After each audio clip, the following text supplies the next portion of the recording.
Hello dears, welcome to life motive. ഞാനിന്ന് വന്നിട്ടുള്ളത് പുതിയൊരു ടോപ്പിക്കുമായിട്ടാണ്. സ്ട്രഗിൾസിൽ നിന്ന് എങ്ങനെ നമുക്ക് രക്ഷ നേടാം.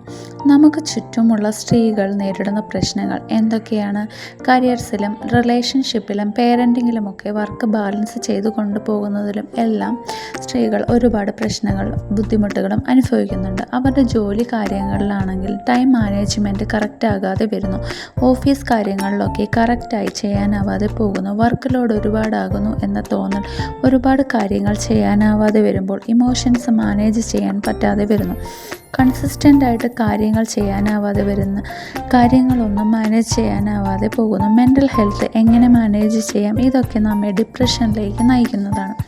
നാം നമ്മെ തന്നെ മനസ്സിലാക്കുക എന്നത് പ്രധാനമാണ്. നമുക്ക് ശരിയെന്ന് തോന്നുന്ന കാര്യങ്ങൾ ചെയ്യുക. നമുക്ക് മനസ്സിലാകുന്ന ആളുകളോട് പ്രശ്നങ്ങൾ പങ്കുവയ്ക്കുക.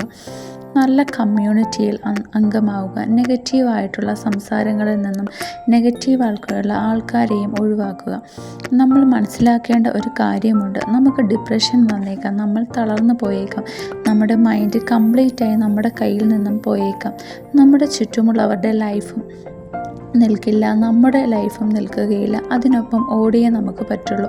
നാം ഇതിൽ നിന്നെല്ലാം റിക്കവർ ആയേ പറ്റുള്ളൂ എന്ന ചിന്ത നമ്മിലുണ്ടാവണം.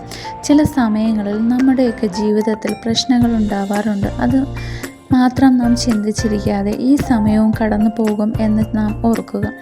പ്രതിസന്ധികളെയൊക്കെ അതിജീവിച്ചവർക്ക് മാത്രമേ ജീവിതത്തിൽ വിജയങ്ങൾ കൈവരിക്കാൻ സാധിച്ചിട്ടുള്ളൂ. ലക്ഷ്യത്തിലേക്കുള്ള വഴി കഠിനമാണ്, പക്ഷേ അത് നേടിയെടുക്കും എന്നുള്ള വിശ്വാസമാണ് വേണ്ടത്.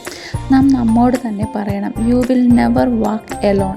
കാരണം എനിക്ക് ഞാൻ മാത്രമേ ഉള്ളൂ. എൻ്റെ ജീവിതം ജീവിക്കാൻ ഞാനേ ഉള്ളൂ. എനിക്ക് വേണ്ടി ഞാൻ മാത്രമേ ഉള്ളൂ.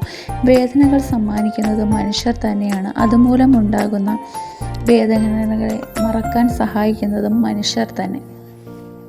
അപ്പോൾ നാം നമുക്ക് വേണ്ടി കുറച്ച് നമ്മുടെ ഇഷ്ടങ്ങളും നമ്മുടെ സന്തോഷങ്ങളും എല്ലാം കണ്ടെത്തി ഹാപ്പിയായി ജീവിക്കുക.